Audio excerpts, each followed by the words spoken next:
President, I come to speak about the amendment, the pending amendment we're going to vote on here in about 25 minutes.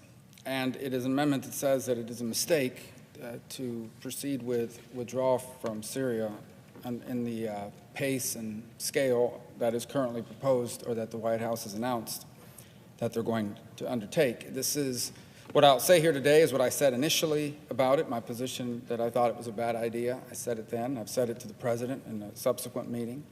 And I thought it was important to restate it here as we begin to vote, since I believe this issue is going to be covered in the press more as a political issue than it is a foreign policy one. And it's unfortunate that a lot of these issues are wrapped up as political decisions. These are not votes on political decisions. These are votes on the conduct of American foreign policy, which oftentimes have no partisan lines, but rather ideological in some cases, or just simply different ways to view an issue. I share the White House and the President's desire that as quickly as possible, the key being as possible, that we end conflicts abroad. It's in the best interest of our nation and our families and the families of the servicemen and women who are stationed abroad and involved in conflict zones, that this would be the case. The problem is that if you do so in the wrong way, you end up increasing dramatically the likelihood of a future conflict that will involve even bigger wars with an even higher investment of lives and resources to win. Our foreign policy in the Middle East today, is in particular in this region that we're talking about with Syria and Iraq, is focused on two primary objectives, as clearly stated by the policymakers. The first is the regional threat of Iran, its growing influence, its spreading reach. And the other is counterterrorism. These are the two linchpins of why we are there in the first place. The Iran threat is self-explanatory. They pose a threat to our allies in the region, particularly Israel, but ultimately to the United States. The terror threat is one that reminds us of how quickly we as a nation have a tendency to forget things. Now, no one has forgotten September 11th of 2001, but what sometimes we fail to remember is what made it possible in the first place. What made September 11, 2000 possible in the first place was that a terrorist organization, al-Qaeda, led by Osama bin Laden, had established within Afghanistan a safe haven. Al-Qaeda didn't run, they were not the government of Afghanistan, that was the Taliban. But the Taliban allowed them to have a safe haven in Afghanistan. And from that safe haven, they were able to plot terrorist attacks against America and ultimately strike us here in the homeland. It was possible because they had a place that allowed them to do this. It is, in fact, the key to any terrorist organization that would like to conduct external attacks, that would like to attack America. They have to have a place to operate from. And it cannot be a place where they are being followed, where they are being attacked, where they are being wiped out by American or coalition forces. It has to be a safe haven. And my number one concern about this decision that has been made is that it could lead to the reestablishment of safe havens inside of Syria, from which ISIS and al-Qaeda could reconstitute themselves, conduct external plotting, and ultimately attack the United States. We already face this risk. In northwest Syria today, there is very little sustained pressure on ISIS elements. In Idlib, there is virtually no pressure on al-Qaeda. Imagine now, with even less coalition pressure being put upon them, how capable they could become quickly of establishing a place from which they can plot against us. And to understand why ISIS needs to plot against us and conduct spectacular attacks against Europe and the United States, this is a group that needs to prove it's still alive and it's still strong. If they can't prove it, they can't recruit people, they can't raise money.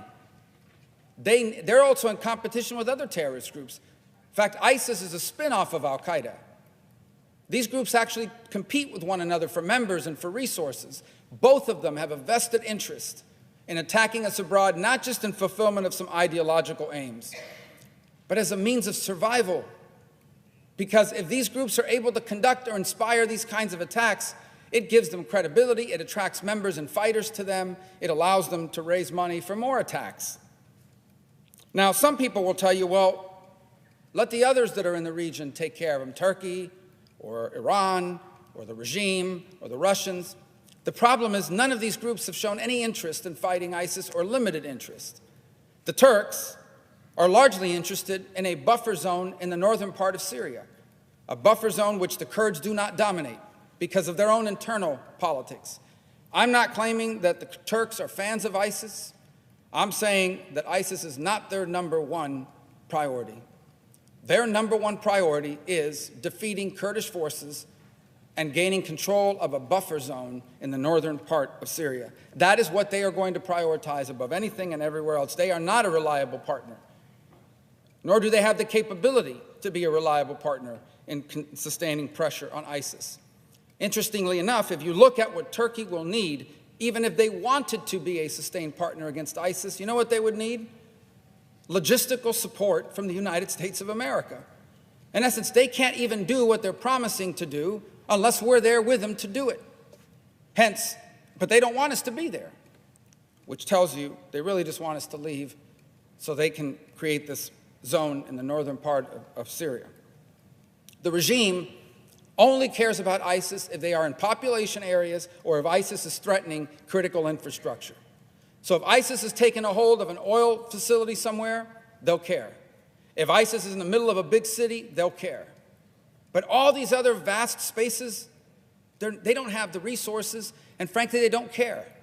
As long as they don't pose a threat to the regime, and they don't pose a threat to population centers that they want to control, and they don't pose a threat to critical infrastructure like oil. If they're not there, they're not going to spend their limited resources. Now, all things being equal, they probably want to defeat them, but they don't have the wherewithal to sustain pressure on them. They have limited resources, and they are going to invest those resources in controlling population centers and in controlling critical infrastructure. So here's the answer. If the United States and the anti-ISIS coalition is not in Syria and operating until ISIS is completely wiped out, there will be no sustained pressure on ISIS or on al-Qaeda. And they will both grow back stronger, and they will have the capability to plot against the homeland and American interests around the world. And that is something we cannot allow to happen. We cannot have happen. Now, some may say, well, we can target them. We just don't have to have 1,500 or 1,800 special operators on the ground. We don't need to do that. We can do it, through the air and so forth. ISIS is becoming an insurgency. An insurgency is much different than a group with a flag that controls buildings and territory. Those people, you can find them and you can strike them. An insurgency are people that blend into the population. By day, they're a baker or an accountant or a merchant, but in the evenings and at night, they're an ISIS fighter planting bombs and killing people. Insurgencies are very difficult to fight and almost impossible, if not impossible, to fight from simply air power, which is why the situation in Syria has been so positive.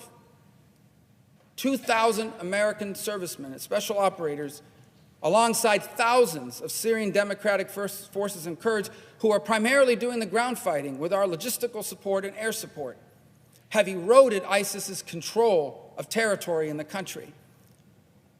But they have not eliminated them. And there is enough of them left that it could reconstitute itself.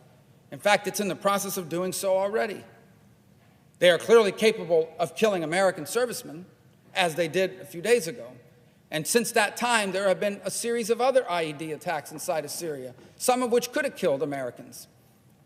This is a group that has talked about openly their desire to possess chemical weapons, which they could use at any moment, potentially, against Syrian Democratic forces and Kurds in that area, and by the way, putting directly in danger our remaining servicemen and women that are alongside them. This remains a dangerous group, capable of not just conducting attacks in Syria, but potentially, especially if they have a safe haven abroad and here in the United States.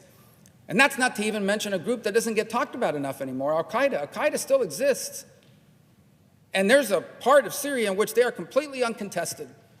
No one is coming after them. They completely dominate the area of Idlib, and they do whatever they want from there, and I promise you they're not there starting a car wash. They are there working to expand their brand and reach, to to resurrect the al-Qaeda brand around the world. And what's the fastest way to do that? By conducting an attack against the United States and our interests. We should be worried about that alone. And so the first reason why I'm against this policy and why I support this amendment is because this policy directly undermines one of the two pillars of our strategy and our policy in this region, and that is counterterrorism. The second is the spread of Iranian influence. And let there be no doubt that this withdrawal, as currently structured, is a win, perceptionally at a minimum, but I believe in reality for Iran. Let's begin in southern Syria, the areas that border Israel and Jordan. Our withdrawal means Iran will now, and their pro-Iranian forces that include Hezbollah militias, will now have even more operating space from which to target Israel. We'll now be able to set up an even more reliable ground route in which they can send weaponry into Lebanon to support Hezbollah so that one day they can attack Israel from there with rockets, precision-guided munitions, and the like. You see it already, for example, at Tanf, where the U.S. still maintains a presence very near a huge refugee camp. You can already see the pro-Iran, pro-regime forces beginning to encroach closer and closer upon the American position to the point where we may have to leave simply because we no longer have a defensive posture we can sustain.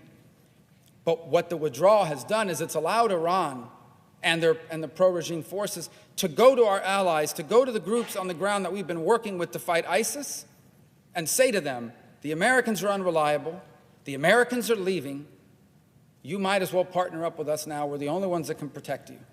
Or you could lay down your weapons and just go back to your families because Americans are leaving.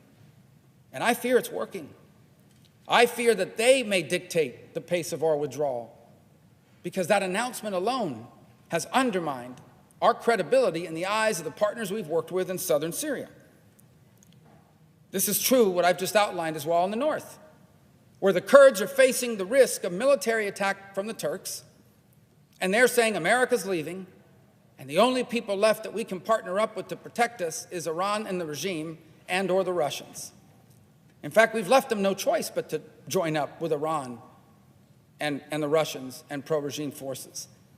Because of the choices between annihilation by a Turkish military attack and joining up with a regime to stop a Turkish intrusion, they're joining up with a regime in Iran, further increasing Iran's power in this country. And it's not just contained within Syria. This announcement has actually accelerated the process of putting pressure on us to also get out of Iraq. All of the pro-Iran political parties inside the Iraqi parliament are pushing very hard, very aggressively, to pass a law that kicks America out of Iraq. And they're moving quickly on this.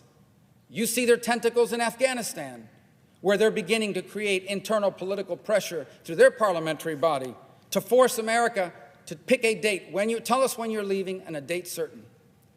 Now, people may say, well, what's wrong with this?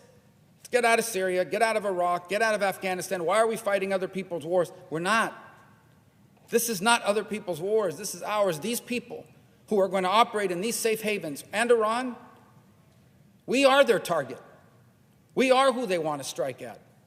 And if you're not in Afghanistan, and you're not in Iraq, and you're not in Syria, then where exactly are we going to conduct operations against terrorism?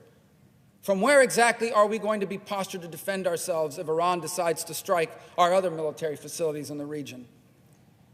The answer is we won't have any place to do that from. We won't. Not to mention what it says to the region.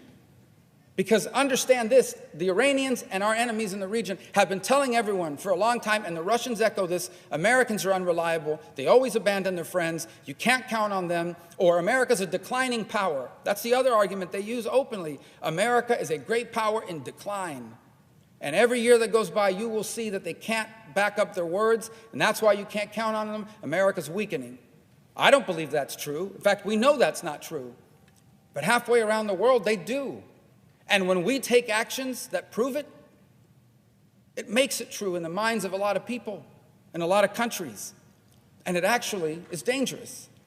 because it could invite someone to take a reckless and irresponsible action on the basis of miscalculation. Someone may actually believe America's now weak, let's attack them, and then we're in a war. The best way to prevent a war is to make sure that those who want to fight you know they have no chance of winning. But if you give them any belief that they have a chance to win, because you've withdrawn and as a result reinforced the narrative being used against you, I believe you've increased the chance of war. This is being used against us right now.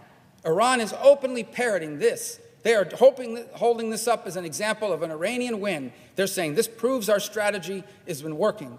The Americans are leaving Syria. They're going to have to leave Iraq. They're going to leave Afghanistan with their tail between their legs. We are winning and they are losing.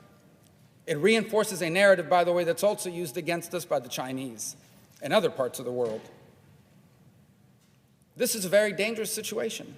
That's why this is a bad idea. This is about a lot more than just pulling out and not wasting any more money in these other places. Guys, there's no one in the world that wishes that more than me. I wish the money. I wish the lives. I wish all of this investment had not had to be spent. I openly wonder how much more could we be doing if we didn't have this threat. But here's the problem. Whether we want it to exist or not, the Iranian threat and the threat of terrorism exists.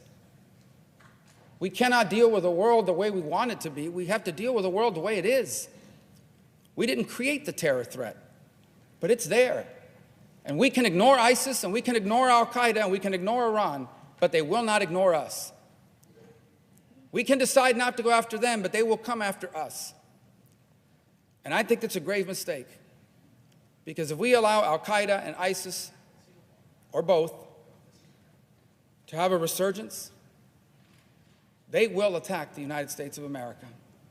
They will attack our allies and our interests around the world, and they will try and they will plot to attack us here at home. And the Iranian influence operation and their growth and influence in Iraq, in Syria, now in Lebanon, increasingly in Yemen, God forbid in the future in Bahrain, poses an existential threat to all of our allies in this region, none more so than the state of Israel. And that's why I support this amendment. And that's why I hope all of my colleagues will support this amendment. It is important that the legislative branch in the United States Senate, who has a constitutional role to play in the setting of American foreign policy, they come to us to confirm people. They come to us to fund these things, that we play our rightful role in the setting of American foreign policy. And it is important that the United States Senate be on the right side of this issue, so that we can hope to influence future actions and policies before they are taken, and we can help change them once they have been taken and have placed us headed in the wrong direction. Mr. President, I yield the floor.